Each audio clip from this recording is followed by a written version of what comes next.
So today we're going to be going over chapter 5, lesson 5, writing equations in point slope form. So what we're going to learn about is how to write an equation of a line in point slope form and how to write linear equations in different forms. Some of the vocabulary to keep in mind is what is point slope form. So how can you use a slope formula to write an equation of a line? So it says the graph shows a line with a slope of 2 that passes through the point 3, 4. Another point on the line is this point xy. And so what we're going to be getting into is we've talked about slope-intercept form, we've talked about standard form of lines. So today we're going to be talking about this new form called point-slope form. And in the last section, you learned how to write an equation in slope-intercept form when you were given a slope and a point, and you had to convert it into slope-intercept form. Well, we're going to be learning about this new form where we can just actually put in the information using just the point and the slope and not having to convert it to slope-intercept form. So this is what we're going to talk about today. So if I were to take the slope between these 2 points, and I know these are variables, but I'm going to go ahead and treat it just like if they were normal values. And I'm going to substitute in. I know the slope is 2, so I put 2 in for my slope. My x and y value for my second point, I'll put here. And then my x and y value for my first point, I'll put here. So I have y minus 4 over x minus 3, right? So I'm just putting in my x and y coordinates and my slope into the right spot. And if you notice, I have this equation here with both x and y. If I do a little bit of manipulation using our properties of equality, right, I can go ahead and solve this equation. And if I start by multiplying by x minus 3 on both sides, I can cancel at the bottom, right, of the fraction, the denominator. So I'm going to go ahead and do that. So these would cancel out, and it leaves me with 2x minus 3, or 2 times x minus 3 on this side, equals y minus 4. And if you notice here, we have, we're starting to get kind of a more developed equation here. If I take both sides and I look at it, right, I'm going to go ahead and switch the places. If I take the y minus 4, put it on the left side, and the 2 times x minus 3 and put it on the right side, you can start to see this equation we've developed where we have y minus our y coordinate equals our slope times x minus our x coordinate, right? This equation right here is actually just the equation of this line, right? It's got a y and an x variable, and then it's got my slope and x and y coordinate. And this is what's known as the point slope formula. So let's get in a little bit, talk about this kind of key concept here. So the point slope form of an equation is an equation that we just generated using just one coordinate point and the slope, and it's known as point slope form. So this is what point slope form looks like. Y minus y sub 1 equals m times x minus x sub 1, right? Where y sub 1 and x sub 1 are just the x and y coordinates from one of your points on the line, and m is your given slope. So this is something you want to write down right now because you're going to want to have this in your notes because you're going to be using it quite a bit in this lesson here. So this is your equation for point slope form. And this is what it looks like on a graph, right? You have a point where you actually know the numerical values of your x and y coordinate. And so you're going to use that point from your line in your equation. And then obviously the slope from your line will go here. So let's look at an example of what this looks like. So here it says, write the point slope form of an equation for a line that passes through the point negative 1, 5 with a slope of negative 3. So again, it wants me to write it in point slope form. So here's a graph of what it looks like. And so here's my point slope form equation. And again, I'm just going to substitute in for y sub 1, I'm going to put my y coordinate, and x sub 1, I'm going to put my x coordinate. So some people don't know which one to use.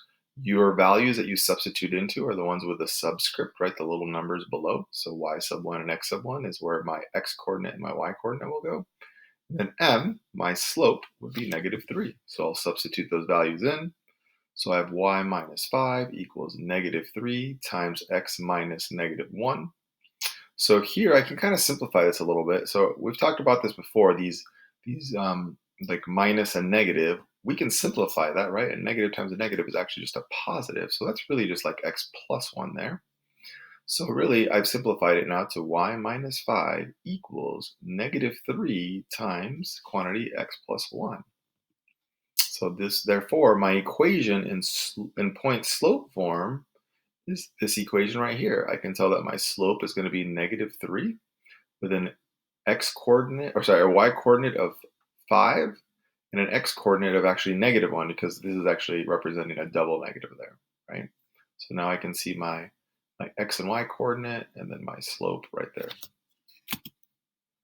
So one thing to remember in point slope form, that the subscripts, right, x sub 1, y sub 1, are the given point. That's the numbers that you're placing in, where x and y just represents any other point on the line. The vertical lines cannot be written in point slope form because the slope is undefined, so you can't actually put an undefined slope into this type of equation. But a slope of a horizontal line is 0, and those horizontal lines can be written in point slope form. So let's take a look at what that would look like. So here we're going to write a point slope form of an equation for a horizontal line that passes through the point 6, negative 2. So here we have a horizontal line, goes through the point 6, negative 2, and if you remember, the slope to a horizontal line is 0, right? Rise over run. Well, if the rise number is 0, it doesn't matter what the run number is. 0 over any number is going to be 0.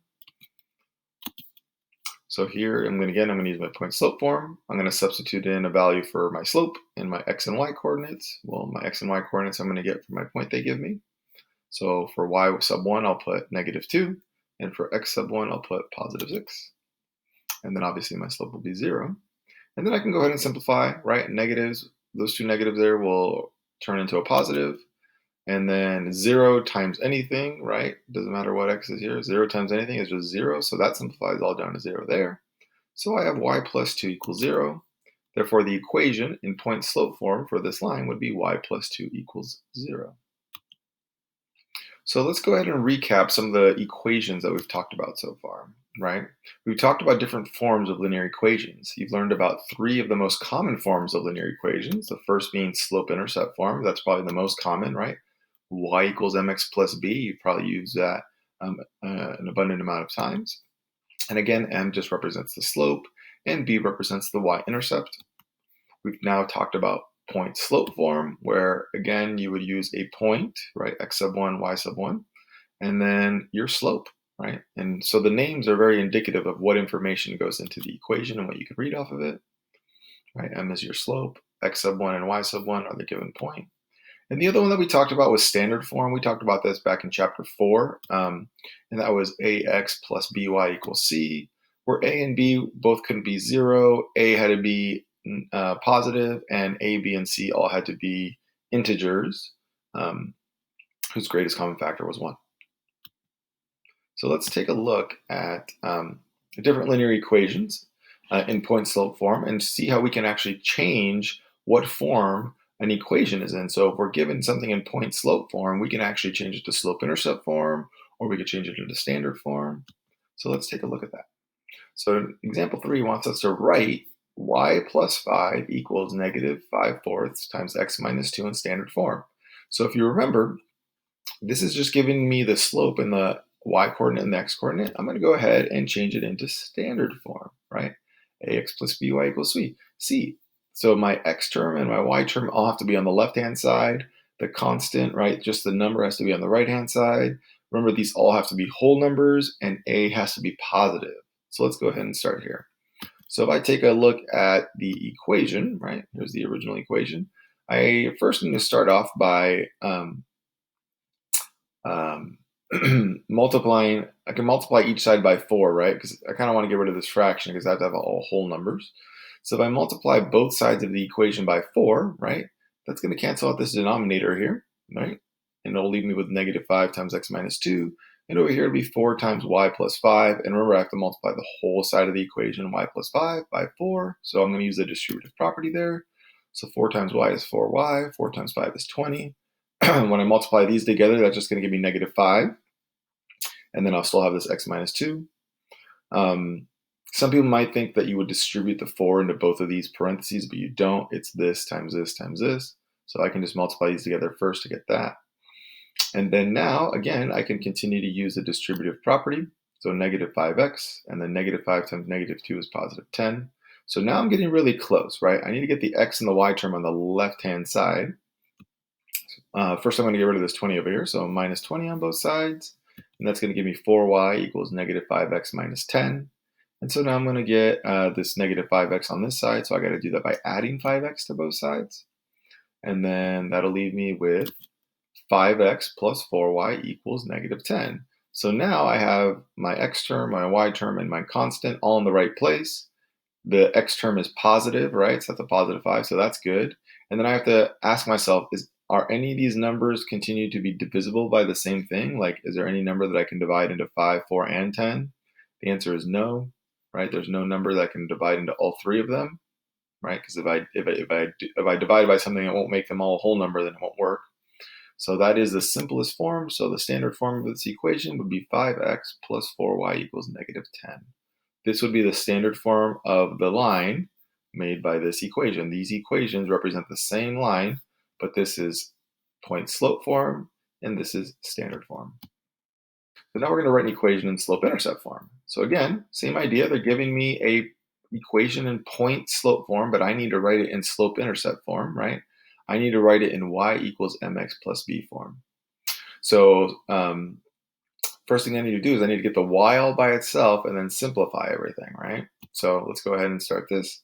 So I'm going to start off by using the distributive property. 1/2 times x is 1/2 x. 1/2 times 5 is 5 over 2. And then I'm going to go ahead and add 2 to both sides. So that's going to give me y equals 1/2 x plus, and then 5 over 2 plus 2 is 9 over 2. And here the simplification, right? Because 2 is just 4 over 2, right? And I need to have common denominators, and then 4 plus 5 is 9, so it's 9 over 2. So that gives me that. So this would be the equation in slope-intercept form. My slope would be 1 over 2. My y-intercept would be 9 over 2. So that's how we're going to be kind of moving between different representations of the same line. Thank you guys for watching. Let me know if you guys have any questions.